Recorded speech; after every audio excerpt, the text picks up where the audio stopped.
Yeah, so in this episode of the Cloister Room, we are going to talk about Doctor Who, Night Terrors, which just aired in the US and the UK. And we're also going to talk about the 9th episode of Torchwood Miracle Day, which is called The Gathering, which has aired in the United States of America, but has not aired in the United Kingdom of Great Britain and Northern Ireland. Glad we were specific about that. But, you know, in case there's anyone living in a different kingdom that just happens to be united, I can't speak to whether Torchwood has aired there, because I don't know. That's the thing about names of countries like that, like United Kingdom. There are loads of kingdoms, and some of them happen to be united. Yeah. Just like some states happen to be united. Yeah. It doesn't make sense for that to be a proper name. Right. I'm calling that out. That's good.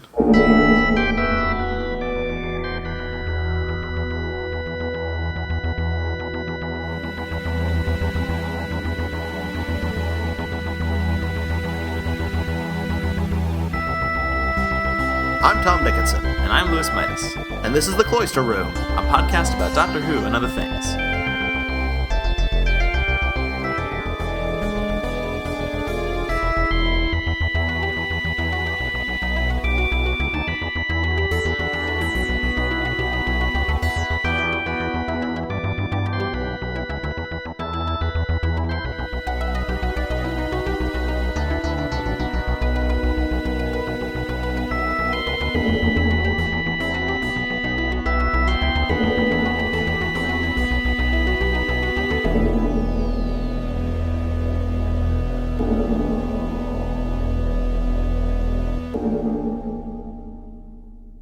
You know, Doctor Who was on this week. 'Twas.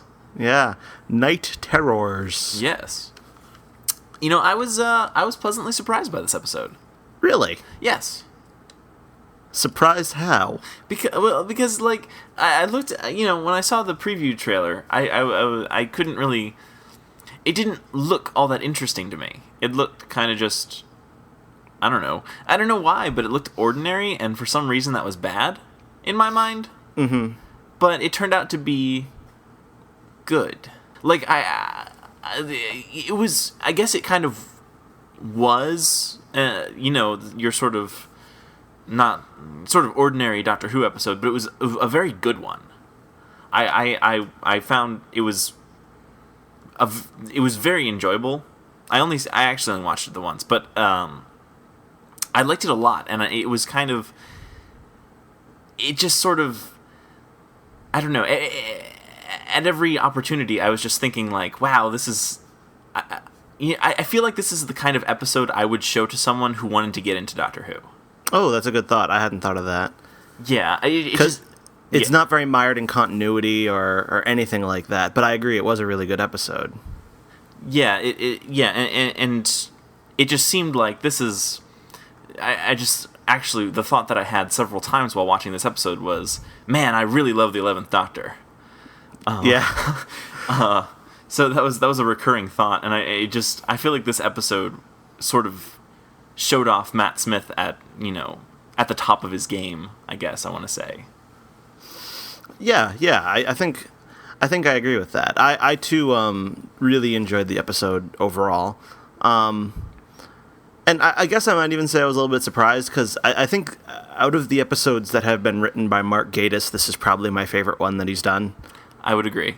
I've always found that his episodes sometimes have like cool ideas in them, but then just don't end up being all that great, in my opinion. But this one, I'd even go so far as to say this one doesn't really have any cool ideas in it, but right. Ends up being good anyway. Right. And I also liked, and this is just kind of a minor thing, but I really liked one of the things the Doctor said, which it was kind of a speech he gave, which started off with, I've been around the block a few times, and it was kind of, I've always sort of wondered why the Doctor doesn't know about something, I guess, or can't figure something out, like, even though he's seen like so much of the universe. I just feel like he ought to know big things, or he ought to know, I guess I expect him to know everything for some reason, but I sort of like the idea that he sort of just sometimes can't remember something or something to that effect. And I feel like this was sort of an explanation. So I got closure for that, I guess. Well, that actually, what you say reminds me of World War III, way back in Series 1, where the Doctor, it's sort of implied that the Doctor knows virtually everything, it's just he doesn't have any way of sifting through that knowledge. And so Rose and Harriet Jones just begin calling out random facts that they know about the Slithian. He's like, narrows it down. And so he's sort of using that to filter everything in his head. Ah, right. I do remember that now. Yeah. It's been a really long time since I've watched that season. But just like the Doctor, you just kind of forgot it. You knew it, but you had to be reminded. Exactly. It just proves your point. It does. It's a real life example. Mm-hmm. Yeah, I was kind of. One thing that wasn't surprising to me was the fact that this episode was almost entirely standalone. Okay. And the reason that wasn't surprising to me is because it was actually originally supposed to air in the first half of the series. Ah. Originally, the episode order was going to be Impossible Astronaut, Day of the Moon, The Doctor's Wife, This, and then The Rebel Flesh, Almost People, etc. But then they decided they wanted to bump this one back towards the end of the series, so it was one of the first ones filmed that got bumped later. And then they wanted to move Curse of the Black Spot up to the third episode, and that was one of the last ones filmed. So yeah, there's I don't know. I just think that's part of the reason I knew going in that it probably wasn't going to have much to do with the overall arc, because if they can shift it around like that, then right. Yeah. But I also felt like I felt like Amy and Rory just didn't seem concerned at all about the whole melody thing, and I don't know if that makes sense. I don't know if maybe we're supposed to think that, okay, they no longer care about finding Melody because they now know about her childhood. Right. Yeah, I did think that was kind of odd how they were sort of able to seemingly just block that out and just have an adventure. But maybe we're supposed to think that they've given up on finding Melody anyway. That could I don't know. And it, the end of the episode, with the, once again showing the screen with the Doctor's date of death, that was kind of, so it seems like this is kind of going to be something that, obviously it's something that's going to be addressed by the end of the season. I don't know how, though. And I don't think that, and this episode really didn't do anything to, expand on that. Yeah, beyond that. Yeah. And that creepy song. Yeah, that creepy song was a little weird. Yeah. But no, I'm assuming that we're going to find out more about it. But it was sort of like, how in the first half of the series, just even when it wasn't relevant, they just end an episode with the Doctor looking at the scanner and seeing Amy's pregnancy / non-pregnancy, and then nothing would be made of it. They just sort of throw it in there. Right. And I feel like this is the same thing they're doing here, and it seems a little bit unnecessary. Yeah. Like, I think the episode would sort of play better without it, if they'd sort of like have faith in the audience that, we remember this, we don't need to be reminded of it constantly, especially when it's of no immediate importance. Right. It may be that there's actually not all that much that needs to be said about this episode because it's so simple. Right. And it didn't really, I did like it as an episode. I thought it was really, really good. But yeah, it doesn't really have any implications on, this series or anything like that. But I did just love all the moments with Matt Smith, and just, I don't know why, it just seemed like he just was exceptionally the Doctor in this episode. I don't know, that's kind of a poor way to describe it, but he just like all of his little mannerisms and all the things, like just interacting with characters, he really seemed to be, I don't know, really, really the Doctor. Really, the Doctor? Yep. I don't know. And I wasn't surprised by this episode being creepy because you could tell by the trailer that it was going to be creepy. Yeah. But I was a little bit surprised at how funny it was. Yeah. Because it was, I thought it was, I think it was actually one of the funnier episodes of Doctor Who since The Lodger, I guess. Yeah. It's just a lot of really good lines and really good banter, especially like between Amy and Rory. Yeah. Yeah, I liked when Amy and Rory were first sucked into the closet and Rory was convinced they were dead. Yes, that was funny. Yes. I also I liked the part where the Doctor was talking about the fairy tales he knew as a child. Oh, yeah. And one of them was The Dalek Emperor's New Clothes and Snow White and the Seven Keys to Doomsday, which is a reference to a Doctor Who stage play from the 1970s called Seven Keys to Doomsday. Oh, wow. Yeah, it's this kind of random out of left field reference that it's funny even if you don't get it because it just sounds so absurd.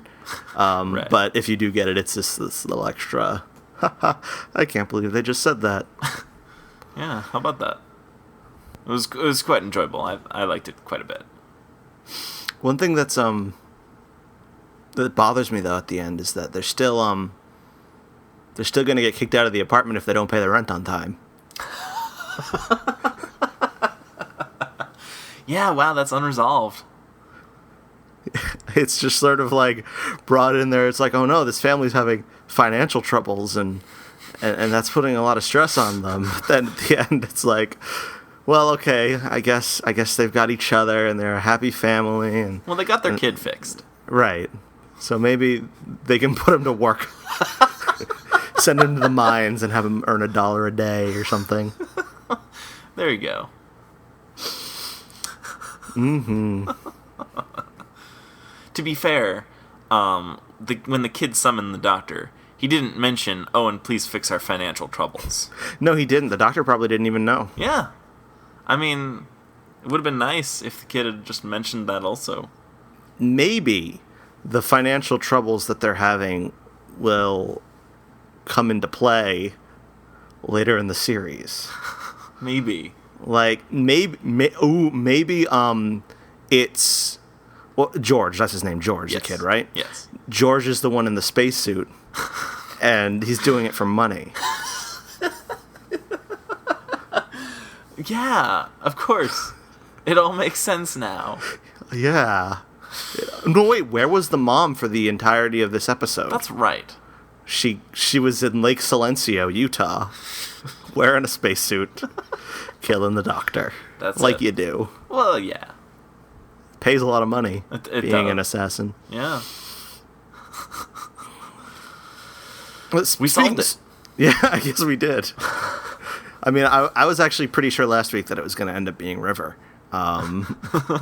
based on, overwhelming evidence. But, but I mean, screw the overwhelming evidence. Yes. This is actually kind of related to that, but segueing away from the discussion of this episode. Okay. There's a blogger by the name of Stuart Ian Burns. He goes by Feeling Listless on Twitter, and that's also the name of his blog. And he has this sort of post on his site where he has a running updated chronology of quote unquote contemporaneous Doctor Who stories. So Doctor Who stories that take place in the now, and Okay. like what order they happen in, like specifically. I mean, there's a lot of stuff about the order of the David Tennant era stuff as compared to Torchwood and Sarah Jane Adventures. And then like the years and potential dates that everything happens. And so he was trying to figure out, so this story presumably wouldn't happen during the miracle. True. And so then he dug a little deeper to see when the miracle takes place. And the miracle, in like I think the second episode of Torchwood Miracle Day, which is what we're referring to in case you're listening to this podcast and you don't know what the miracle is. Right. I mean, it could be that someone would be listening to this podcast and they watch Doctor Who but don't watch Torchwood, and then whenever we say we're talking about Torchwood, they just turn it off. In that case, turn it off now, dear listener, because we've been talking about Torchwood for the past minute and a half. Or I have been. Yeah, I haven't been saying too much, so. Because, I'm getting to the point. Okay. According to the dates established early on in Miracle Day, the miracle takes place late March, year 2011, and then we now know that the miracle has gone on for several months afterward. Right. The date of the Doctor's death at Lake Silencio in Utah is April 2011. Ooh. I think this is just an obnoxious mistake. Yeah, probably. But Stephen Moffat and Russell T Davies have said that they talk to one another about what's going on in Doctor Who and what's going on in Torchwood to make sure they don't step on each other's toes. So presumably they would have noticed this. Yeah, this would be a big toe step. Yeah, This is like stepping on your whole foot. pretty much. But like, yeah, wow. Actually, that would be interesting. Well, first of all, now I'm thinking, yeah, that doesn't. Yeah, how could? Because you can't. You can't. Well, they burned the Doctor's body. They did. But it just kind of makes you wonder things like, do Amy and Rory know about the miracle? Right. Things like that. Right. That's very interesting. Which sort of goes back to what we were saying a couple of weeks ago about Torchwood and about how, even though there are occasional references to the Doctor, it really doesn't seem like they take place in the same universe Right. anymore. Like, in Torchwood, no one really seems to remember the fact that the Earth was dragged across the universe by Daleks. Yeah. How about that? Nor, in fact, does anyone in Doctor Who seem to remember that anymore. Well, yeah. Yeah, that was never to my satisfaction resolved or addressed, I should say, with regard to Amy not remembering the Daleks. Yeah, there are people who are like, well, crack in time. I mean, come on. As though that solves that problem. I don't know. Now that the cracks have closed, do people remember it again? Did it never happen? Was it just Amy who forgot? Did everyone forget? Yeah. Yeah. Oh, well. I don't expect answers. One solution I've heard proposed to this Miracle Day problem is that Miracle Day takes place in the universe prior to its rebooting.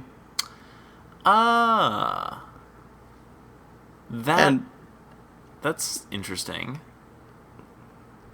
So, like, it takes place in the old universe that gets destroyed in the Pandorica Opens / the Big Bang, rather than the new universe that gets created as a result of the Big Bang. Huh. Sure. I mean, I don't see how that I don't even think that makes sense, but okay. Well, we've never really been told anything about how this new universe differs from the previous one, if at all. True. But now, are we talking... I'm a little confused, because are we talking like... No, wait. But I don't know. But, okay, so... No. I don't know. I don't know. But okay. So, are we saying it's the universe... So it's prior to the... what? No. I don't mean just, like, not necessarily, like, timeline-wise. Okay. Like, it takes place X number of years before that. What I mean is it takes place, like... Because in the universe... In the Big Bang, the universe is sort of destroyed... And then the Doctor reboots a new universe in which he never existed. Yes. And then Amy sort of summons the Doctor into that universe. True. Maybe that means that when she summons the Doctor, she summons all of his past history, everything that's ever happened with him. Maybe it means that this is a universe where the Doctor never existed, and then all of a sudden he just sort of pops into existence at Amy's wedding. Huh. Interesting. But just with regard to what that would mean for the old universe was like a mess. It was like, it was the last star to go out, or whatever it said, or the last light to go out. I forget how it was phrased. Yeah, but that I mean, that happens. That's not like a thing. What I mean is prior to that. I am so confused. Okay, so I don't know, because it's hard because you have to use language relating to time, but what you're really talking about is sort of this kind of meta time, Right? like the universe was one way and then it was changed so that it had always been another way. Right. So as a result of the events of the Pandorica opens, when we open the Big Bang, we see that the universe has changed such that Earth has always been the only planet in the universe. But prior to that, there was a universe with a past, present, and future. I see. And it could be that Torchwood, all seasons of Torchwood take place in that universe. Oh, I get it now. And that the rebooted universe is one in which Torchwood and the Sarah Jane Adventures don't exist. Oh, that's interesting. Although the Sarah Jane Adventures would have to exist because the Doctor visits them. So right. But maybe just Torchwood then. Huh. That's curious. That sounds overly complicated, though. It does sound overly complicated, and I think a better explanation is just they weren't paying close enough attention. And that we should just pretend the date doesn't matter and just ignore that. Yeah. And just say, oh, someone got the date wrong. Yeah. That sounds reasonable. So are we willing to do that? I think we are. I will if you will. Okay. All right. All right, then. Glad that's cleared up. Yeah, so before we segue into actually talking about the most recent episode of Torchwood, do we have anything more to say about this week's Doctor Who or next week's Doctor Who? Not a whole lot about this week, but I am interested to see what next week will be like, because it does look interesting. Looks kind of low budget. Kind of, yeah. Which is not always a problem in my opinion. True. Because I mean, Midnight is one of my favorites, and that's set on almost entirely one single set. True. But yeah. Huh. Yeah. Because this one has like a big white room that Amy's in or something. Yeah. I don't know. Yeah. Well, we'll see. I guess it looks so. pretty cool. It does. And it's called The Girl Who Waited. Yes. And it's written by... I can't remember his name. But he wrote the Cybermen two-parter in Series 2. Is that Tom McRae? That sounds right. Okay, yeah, so I'm interested about that one. Yeah. Let's now talk about Torchwood, The Gathering. All right. I understand you watched that. I did. Like, just now. I did. Yeah, so it's fresher in your memory than in mine. Well, okay. Because I watched it yesterday. Oh, I see. Mm-hmm. Oh, yes. Did you enjoy it? I thought it was... I did enjoy it, actually. I enjoyed it a little bit more than last week's episode, End of the Road. Mm-hmm. Because End of the Road sort of just was, as I think I said, kind of back to the slow-paced, what have you. I don't know. This was still that sort of slower pace, and I didn't really like how they jumped 2 months in the future. Yeah, I don't understand what the point was of that. Yeah, I mean, I guess because I felt like, they're going to jump 2 months in the future, and now they're going to show us how much worse things have gotten. But they don't really show us much of how much worse things have gotten. They just sort of tell us a little bit about, there's a depression, and a lot of Category 1s are being burned. But, like, whereas in previous episodes, they just spend entire episodes telling us about how the world is handling this. We're like, 2 months later, and let's not talk about it. Right. And, I guess on the one hand it was, good that they now have a reasonably healed Jack Harkness, as opposed to a visibly dying Jack Harkness. Right. But I don't know. I mean, once again, I think it was really kind of... I don't like how it was just like, oh, Jack, you're all better now. Well, obviously he's not all better now, but he's... It's kind of a cheat. Yeah, it kind of is. I felt the same way about Day of the Moon. Yeah, a little bit. Like, Amy shoots this little girl, and then it's like months later. Yeah. But, I don't know. I do think the pace is still pretty slow, and I kind of like the episode, but I also feel like it's kind of too little too late. Right. Because we're on episode 9 of a 10-episode series. Right. And for the first, half hour of the episode, we're just listening to these endless monologues about, this pulp novelist, he wrote this novel, and then we investigated it, and then there's this thing in Vietnam, and the Vietnam War, and there's Harry Bosco, and it's like, oh, there's a hospital, and it's like, I feel like this is all we've been doing for the entire series, is just having these endless monologues that, we go through all of these step by step things, and then we eventually get to one thing that matters. And it's kind of how I felt about the whole thing with Angelo. Yeah. Last week we spent the first 20 minutes of the episode learning stuff about Angelo, and then we're like, oh, he's this one guy who ends up dying, and that's all that's really important. But we still had to sit through this long exposition about, let's figure out what's up with this Angelo and where he came from and what he did with his life and what he really, and so it's just an awful lot of that. Yeah, it is. And I think that we did make, on the one hand, it did provide us with information on, it provided information in some sense of what the blessing is, although I don't really know. I guess beyond where it's located and sort of what it is capable of, we don't really know. And what it looks like. Yeah, what it looks like. Yeah, that was weird. Yeah, it's a giant canyon, I guess, that cuts the earth in half. Yeah, that has I don't know, chunks of stuff sort of falling into it.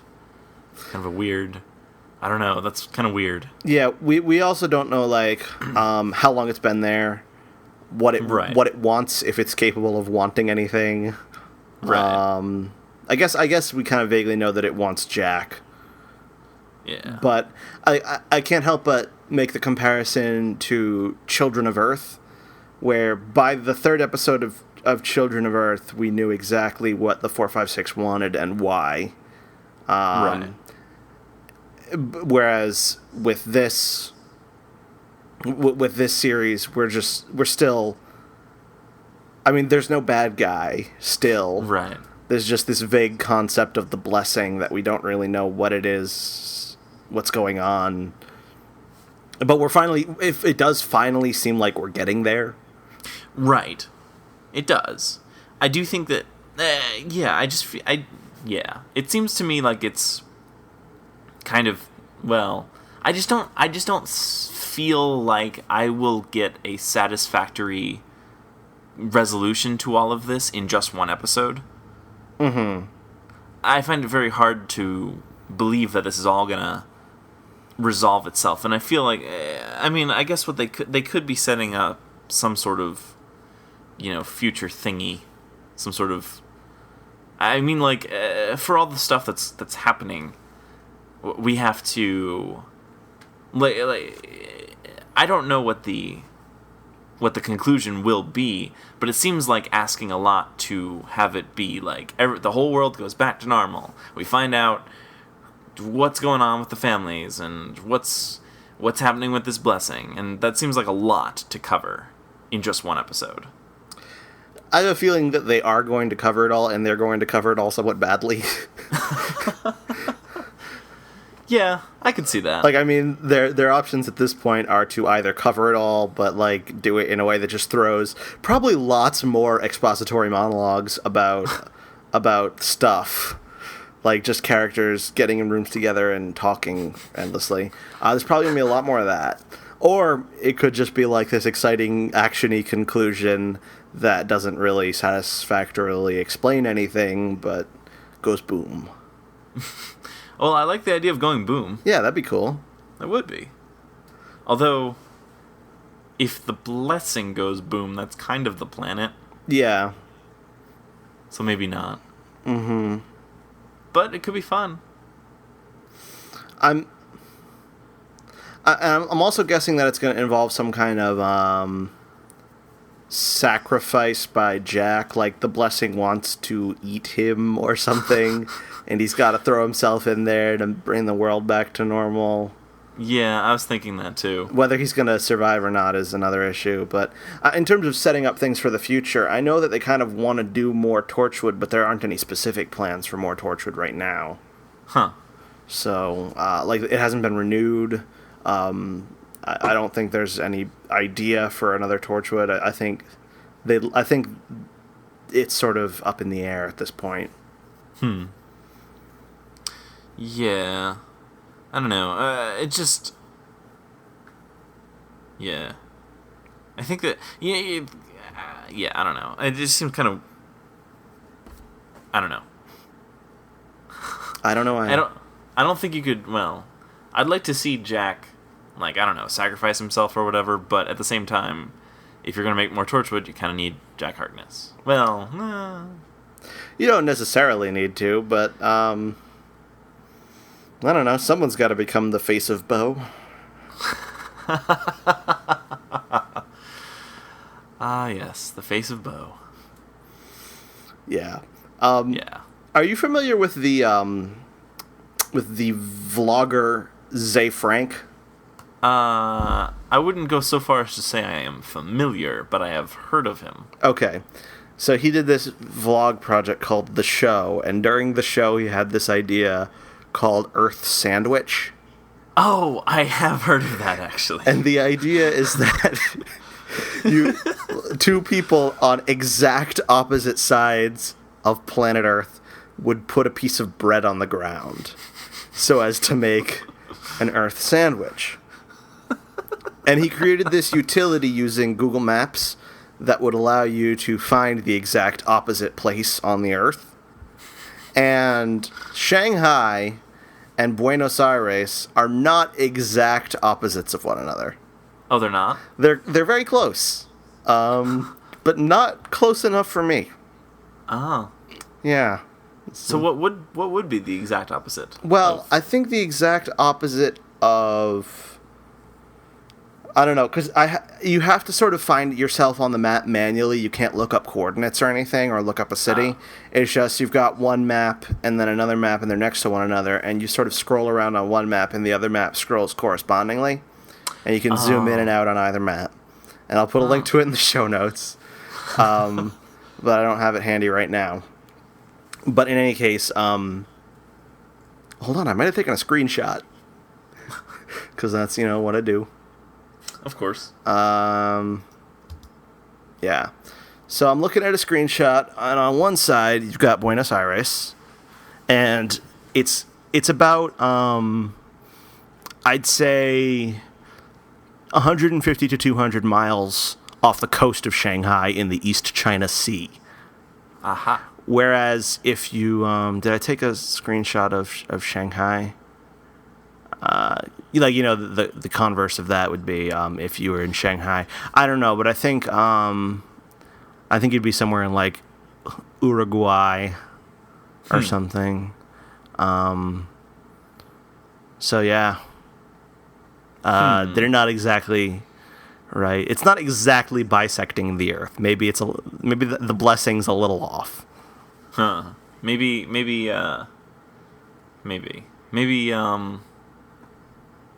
Yeah, who knows? Maybe, yeah, we should tell him. I don't know. We should tell the world. We should. About the blessing. About the truth about the blessing. Huh. That's weird. I don't know. Maybe that's somehow relevant. Maybe they expect you to do this kind of alternate reality game thing where you figure out that they're wrong about Buenos Aires, and then it'll actually be not, but I don't know. I don't think so. I don't think they're expecting me to fact check them. But they are very close. I mean, given the size of the Earth, the fact that it's only like less than 200 miles off, that's pretty good.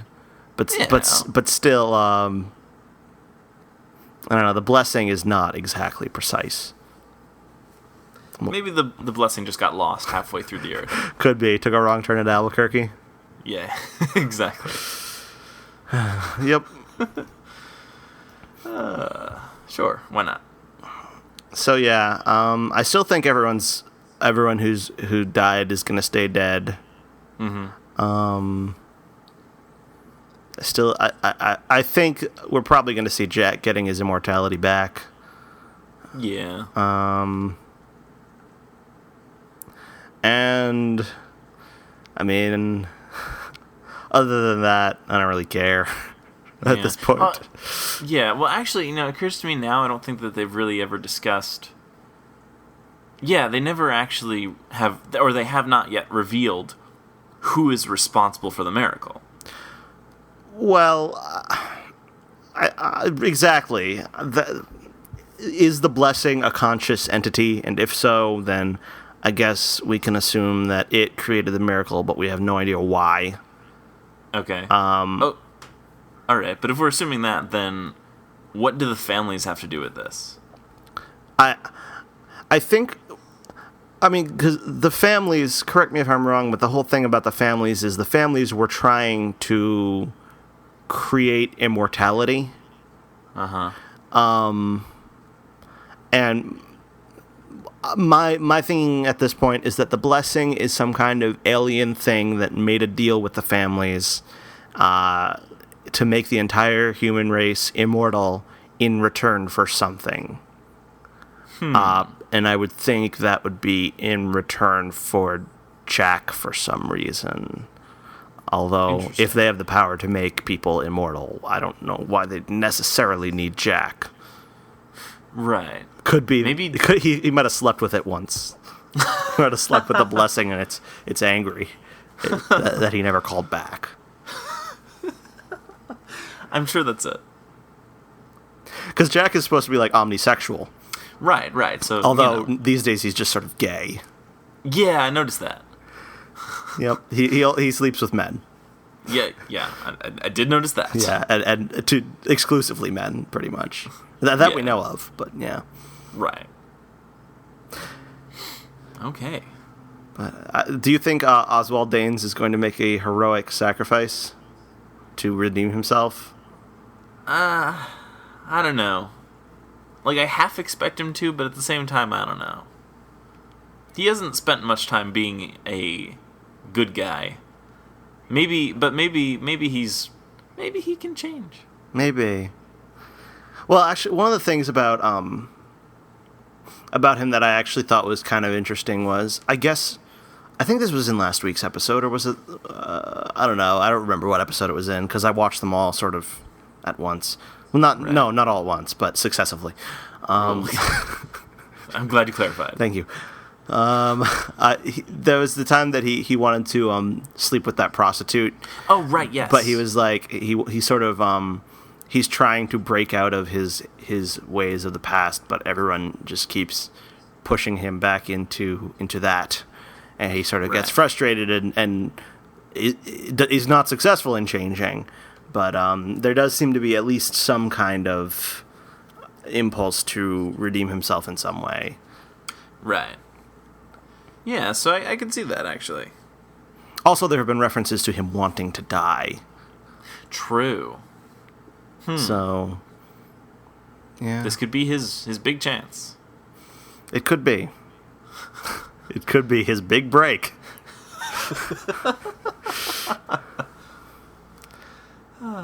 Yeah, probably. You've been listening to The Cloister Room, a podcast about Doctor Who and other things. You can find out more information about the podcast and how to get in touch with us at thecloisterroom.com. You can also read my recaps of Doctor Who and Torchwood at thefastertimes.com. And Lewis, do you have anything to shamelessly plug? No, I failed at my homework assignment. I ask one thing of you, Lewis. One thing. And you fail. Yeah. Yep. Okay, well. Maybe next week. Maybe. I kind of doubt it, though. Yeah, I do too. Just do something with your life, Lewis. Seriously. Anyhow. I guess that's goodbye. So until next time, I've been Tom Dickinson. And I've been Louis Midas. Goodbye. Good night. Presumably. Okay. Okay.